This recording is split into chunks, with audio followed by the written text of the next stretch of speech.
Good evening. It is Monday, the 23rd of September 2024, and here's the latest news. The 6-year-old boy who drowned in the Hope River in Harbour View, St. Andrew on Sunday has been identified as Nicoy Anderson of Bayshore Park, Kingston 17. According to the police, at about 9:45 a.m. yesterday, the child was at the river when he fell into a water hole. In a report by the Gleaner's Rasbert Channel, the boy drowned before he could be rescued.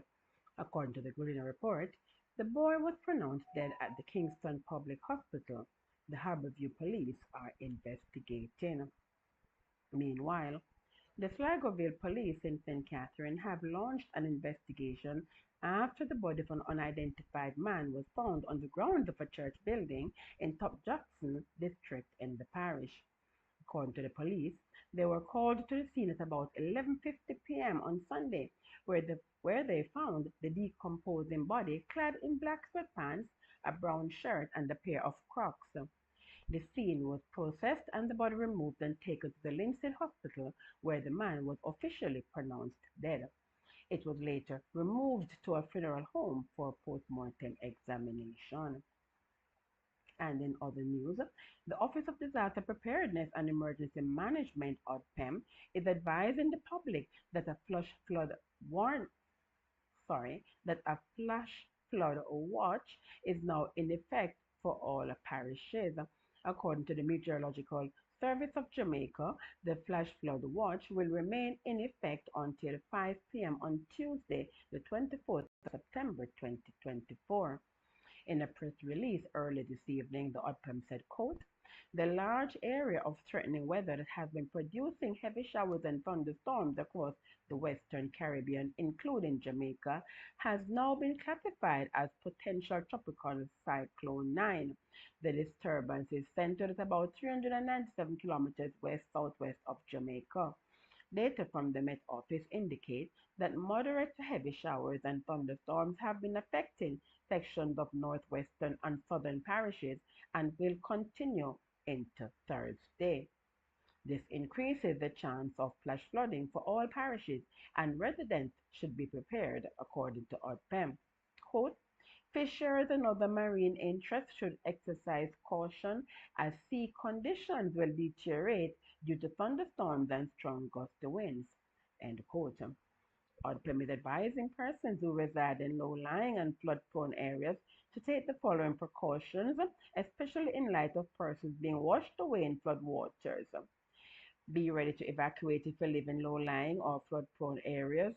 Decide early on evacuation routes. Avoid flooded waterways that is fords, gullies, streams of rivers, either on foot or in a vehicle.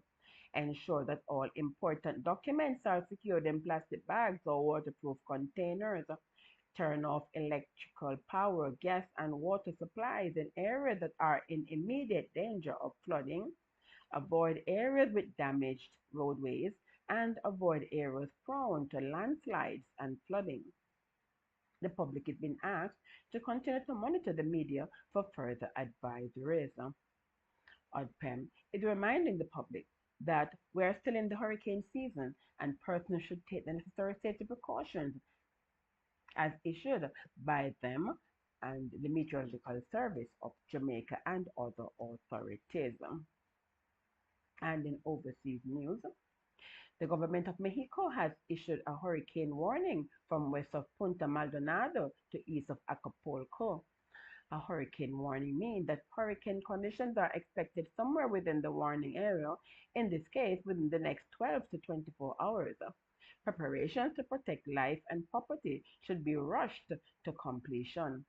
As at 3 p.m. Central Time, the center of Hurricane John was located near latitude 15.5 degrees north, longitude 98.5 degrees west.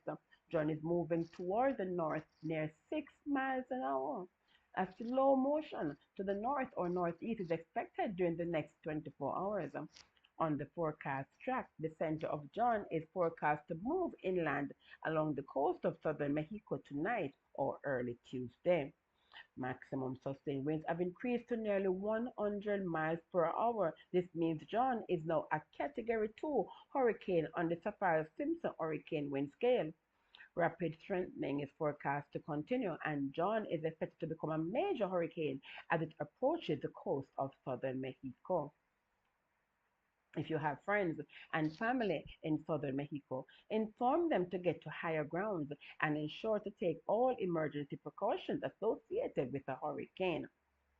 Meanwhile, a tropical storm warning is in effect for Rio Lagartos to Tulum, Mexico, Cuban provinces of Artemisa and Pinar del Rio, and the Isle of Luz. And also, a tropical storm watch has been issued for the Dry Tortugas and the Lower Florida Keys south of the 7 Mile Bridge. A tropical storm warning means that tropical storm conditions are expected somewhere within the warning area, in this case within the next 24 to 36 hours. A tropical storm watch means that tropical storm conditions are possible generally within 48 hours. Interests along the northeastern Gulf Coast, including the Florida Panhandle and portions of Florida West Coast, should monitor the progress of this system. Additional watches or warnings will likely be required tonight and Tuesday. For storm information specific to your area in the US, including possible inland watches and warnings, please monitor products issued by your local weather service forecast office. For storm information specific to your area outside of the United States, such as in the Cayman Islands, Cuba, Mexico, etc., please monitor products issued by your National Meteorological Service. Note that as at 5 p.m., the disturbance was centered near latitude 18.1 degrees north and longitude 82.2 degrees west. The system is moving toward the north-northwest near 7 miles per hour. A northwestward motion is expected on Tuesday and Tuesday night, followed by a faster northern northeastern motion on Wednesday and Thursday. On the forecast track, the center of the system is forecast to move across the northwestern Caribbean Sea through Tuesday night and then over the eastern Gulf of Mexico on Wednesday and Thursday. Maximum sustained winds have increased to near 35 miles an hour, strengthening expected during the next few days, and the system is forecast to become a hurricane on Wednesday, continuing with strength increasing on Thursday as it moves across the eastern Gulf of Mexico. If it becomes a hurricane, it will be named Hurricane Helene. Please like, subscribe, and hit the notification bell for the next forecast.